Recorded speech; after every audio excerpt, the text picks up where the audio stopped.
All right, welcome back. We apologize for that. Let's now take a look at some matters business, and we shift into the world of aviation.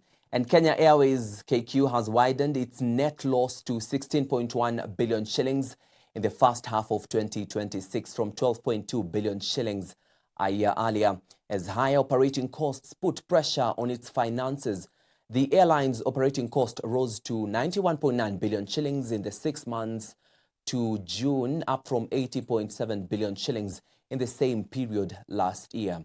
KQ said the increase was mainly driven by higher fuel, aircraft maintenance, and other operating costs. Fuel expenses rose by 32% following an increase in global oil prices linked to the Iran conflict, which disrupted fuel supplies. The rise in global fuel prices also pushed up local petroleum prices, with the Energy and Petroleum Regulatory Authority, EPRA, increasing the price of kerosene, which is used by commercial airplanes, by 38.60 shillings per litre in May this year.